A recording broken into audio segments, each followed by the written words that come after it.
இன்றே டவுன்லோட் செய்து உங்கள் ஃபேவரட் ஷோக்களை என்ஜாய் பண்ணுங்க. என் மருமக இசை மேல அபாண்டமா பழி சுமத்துனியே. ஜாதகத்தை மாத்திட்டாங்க, ஃப்ராடு அது இதுன்னு என் குடும்பத்தையே அசிங்கப்படுத்தினல. இப்ப பாரு, எங்க முன்னோர்கள் சாப்பாட சாப்பிட்டுட்டு என் மருமகளை ஆசிர்வதிச்சிருக்காங்க.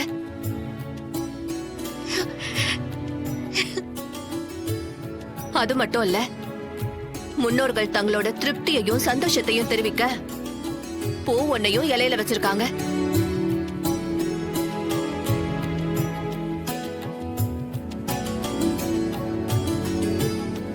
இது வரைக்கும் நான் படையல் வச்சப்ப கூட சாப்பிட்டு இருக்காங்களே தவிர பூ வச்சு அவங்க மகிழ்ச்சியை காட்டினதே கிடையாது. இதுதான் முதல் தடவை இப்படி செஞ்சிருக்காங்கன்னா அவங்க மனசுல இசை மேல இருக்கிற அன்பதான் காட்டுது. இல்ல இல்ல இல்ல, இதுல ஏதோ சூழ்ச்சி இருக்கு. நீ சூழ்ச்சிக்காரி, அதனால உனக்கு எல்லாமே சூழ்ச்சியாதான் தெரியும். அதனாலதான் முன்னோர்கள் மூஞ்சில கரிய பூசிட்டாங்க.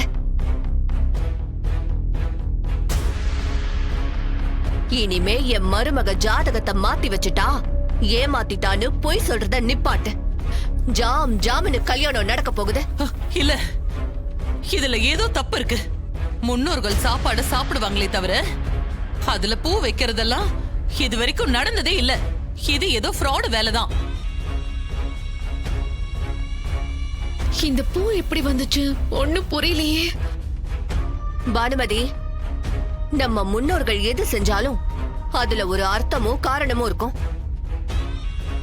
இசை மேல விழுந்த அபாண்டமான பழிய நீக்கணும்னுதான் அவங்க இந்த முறை ஒரு பூவையும் வச்சு அவங்களோட முழு சம்மதத்தையும் காட்டியிருக்காங்க. இனிமே உன்ன மாதிரி ஆளுங்க எந்த காரணத்தை கொண்டும் வாயை திறந்து இத பத்தி பேசக்கூடாது. அதுக்காக தான் இத அடிச்சு சொல்லிருக்காங்க.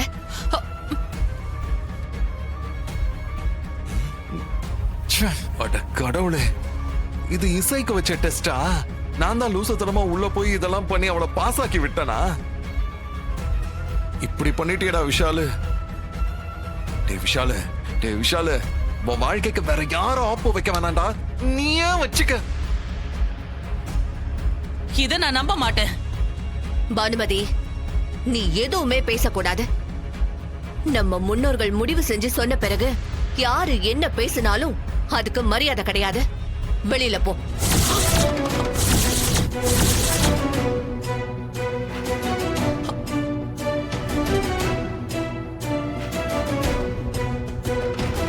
வெளிய போன்னு சொல்றல்ல, போ.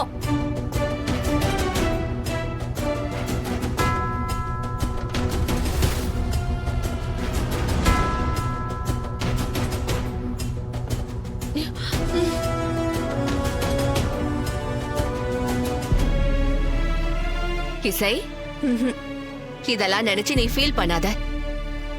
நம்ம முன்னோர்கள் உன்னை முழுசா ஏத்துக்கிட்டாங்க.